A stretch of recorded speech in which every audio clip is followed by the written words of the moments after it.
Justice Yashwant Verma की मुश्किलें सच में बढ़ने वाली हैं।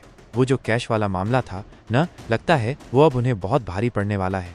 अगर वो खुद से इस्तीफा नहीं देते तो उनके खिलाफ महाभियोग चलाने की पूरी तैयारी है। पूरा माजरा क्या है जानते हो?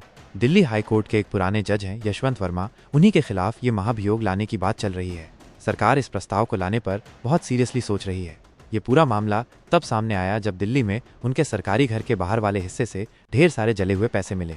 सुप्रीम कोर्ट ने इस मामले की जांच के लिए एक अंदरूनी टीम बनाई थी, जिसने जांच के बाद उन्हें कसूरवार पाया। हालांकि उस टीम की रिपोर्ट अभी तक पब्लिक नहीं हुई है, पर उसी रिपोर्ट के बेस पर तब के चीफ जस्टिस संजीव खन्ना ने राष्ट्रपति और प्रधानमंत्री को चिट्ठी लिखकर कहा था कि जस्टिस वर्मा के खिलाफ महाभियोग लाया जाए। इस सब के बाद जस्टिस वर्मा को दिल्ली हाई कोर्ट से उनके पुराने पोस्टिंग वाली जगह यानी इलाहाबाद हाई कोर्ट भेज दिया गया था। जांच टीम की रिपोर्ट और चीफ जस्टिस की सिफारिश के बावजूद भी वर्मा ने इस्तीफा देने से साफ मना कर दिया। उन्होंने तो पब्लिकली ये भी कह दिया कि वो बेगुनाह हैं और उन जले हुए पैसों से उनका कोई लेना देना नहीं है। तो अब आगे क्या होगा? अब सरकार इस सेंसिटिव और गंभीर मामले में एक्शन लेने की तैयारी कर रही है। अगर वर्मा अपनी मर्जी से इस्तीफा नहीं देते तो जुलाई में जो संसद का मानसून सत्र शुरू हो रहा है, उसमें उनके खिलाफ महाभियोग का प्रस्ताव लाया जा सकता है।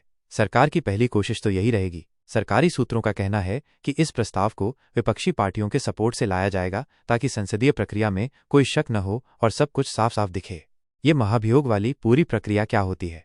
अपने संविधान के अनुच्छेद 124 के चौथे हिस्से के तहत सुप्रीम कोर्ट या किसी भी हाई कोर्ट के जज को उनकी कुर्सी से हटाने के लिए महाभियोग ही एक तरीका है। ये थोड़ी पेचीदा और कई चरणों वाली प्रक्रिया है। 1. प्रस्ताव लाना। संसद में कोई प्रस्ताव लाने से पहले राज्यसभा में कम से कम 50 और लोकसभा में 100 सांसदों के साइन जरूरी होते हैं। 2. पास होना। अगर ये प्रस्ताव दोनों सदनों में 2/3 बहुमत से पास हो जाता है तो उस सदन का मुखिया, सभापति या अध्यक्ष भारत के चीफ जस्टिस से एक जजों की कमेटी बनाने को कहते हैं।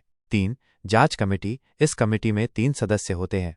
सुप्रीम कोर्ट का एक अभी का जज, एक हाईकोर्ट का चीफ जस्टिस, एक नामी गिरामी कानूनी जानकार जिसे सरकार चुनती है। 4. रिपोर्ट और एक्शन। जस्टिस वर्मा के खिलाफ जो जांच पहले ही हो चुकी है उसे महाभियोग प्रस्ताव के ड्राफ्ट में शामिल किया जा सकता है।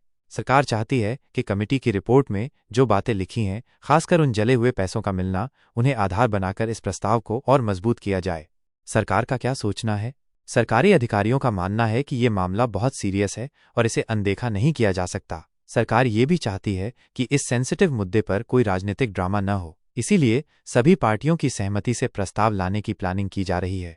महाभियोग की प्रक्रिया सिर्फ कानूनी ही नहीं बल्कि नैतिकता और संवैधानिक जिम्मेदारी का भी प्रतीक है। अगर न्यायपालिका के अंदर भ्रष्टाचार या गलत व्यवहार के आरोप सही साबित होते हैं तो संसद का ये फर्ज बनता है कि वो सही कदम उठाए। इस हिसाब से देखें तो सरकार का रुख इस बार काफी साफ और मजबूत लग रहा है। एक ऐतिहासिक पल। अभी तक कोई फॉर्मल प्रक्रिया शुरू नहीं हुई है, लेकिन संकेत यही हैं कि आने वाले हफ्तों में ये मुद्दा संसद के मानसून सत्र का मेन टॉपिक रहेगा। अगर महाभियोग का प्रस्ताव लाया जाता है तो ये भारतीय न्यायपालिका और लोकतंत्र के लिए एक ऐतिहासिक पल साबित होगा। तो क्या लगता है, जस्टिस वर्मा इस्तीफा देंगे या हमें संसद में महाभियोग की कार्रवाई देखने को मिलेगी?